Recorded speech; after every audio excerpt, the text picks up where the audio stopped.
Hello everyone, welcome back to our channel. ఇంతకు ముందు వీడియోలో విశ్వామిత్రుడి యొక్క వంశం గురించి తెలుసుకున్నాం కదా. ఈ వీడియోలో శ్రీరాముడి యొక్క వంశం గురించి కూడా తెలుసుకుందాం.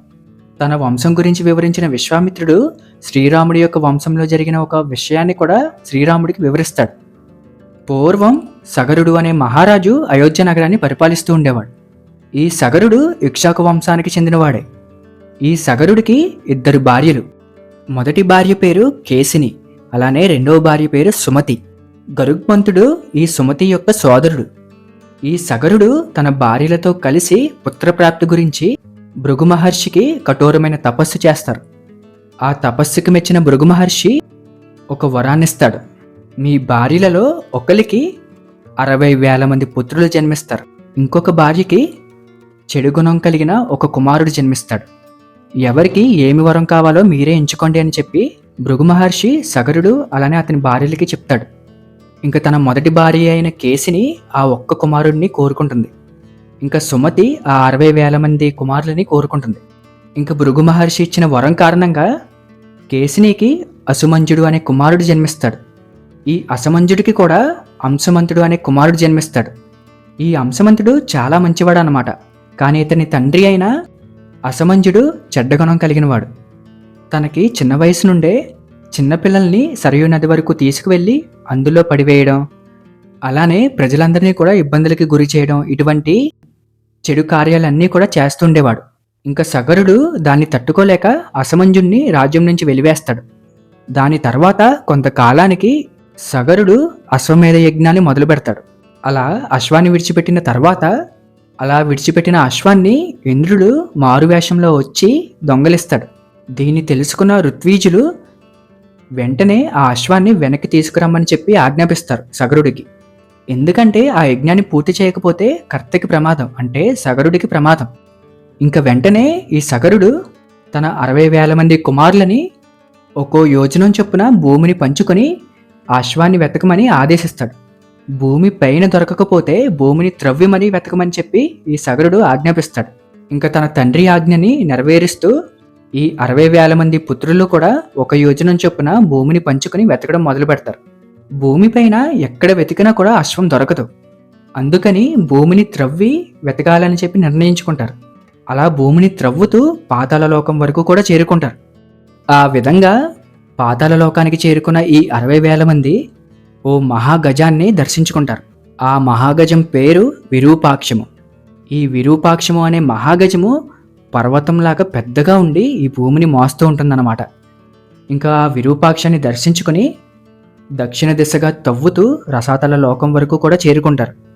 అక్కడ మహాపద్మము అనే మహాగజాన్ని కూడా దర్శించుకుంటారు. దాని తర్వాత పశ్చిమ దిశగా త్రవ్వుకుంటూ ముందుకు వెళ్తారు. అక్కడ సౌమానసము అనే మహాగజాన్ని దర్శించుకుంటారు. ఇంకా అప్పటికీ కూడా ఆపకుండా ఉత్తర దిశగా తవ్వుకుంటూ ముందుకు వెళ్తారు. అక్కడ భద్రము అనే మహాగజాన్ని దర్శించుకుంటారు.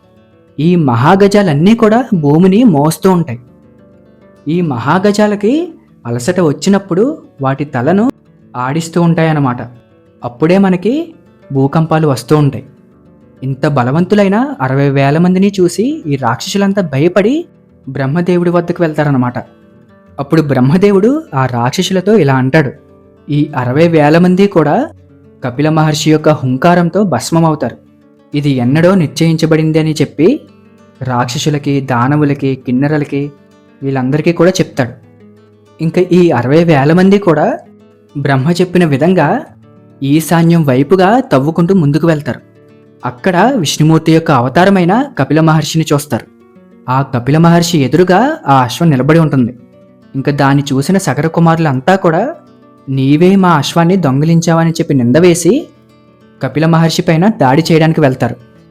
ఇంకా కపిల మహర్షికి కోపం వచ్చి పెద్దగా హుంకారం చేస్తాడు. ఇంకా ఆ హుంకారానికి ఈ 60,000 మంది కూడా భస్మమైపోతారు.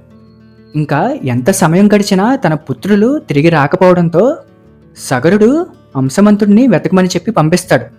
ఇంకా ఈ అంశమంతుడు వినతండ్రులు చేరుకున్న మార్గాన్నే రసాతలానికి చేరుకుంటాడు. అక్కడ గరుగ్మంతుడు దర్శనమిస్తాడు. ఆ గరుగ్మంతుడు జరిగిన వృత్తాంతం మొత్తాన్ని చెప్తాడు. ఆ విషయాన్ని తెలుసుకొని చాలా బాధపడి అశ్వాన్ని తీసుకుని సగరుడి దగ్గరికి తిరిగి వస్తాడు. ఇంకా సగరుడు కూడా ఆ విషయాన్ని తెలుసుకుని ఎంతగానో బాధపడతాడు. ఇంకా దాని తర్వాత ఆ యజ్ఞాన్ని కూడా పూర్తి చేసుకుంటాడు. ఇక్కడ అంశమంతుడు గరుత్మంతుడిని కలిసినప్పుడు గరుత్మంతుడు ఒక విషయాన్ని చెప్తాడు.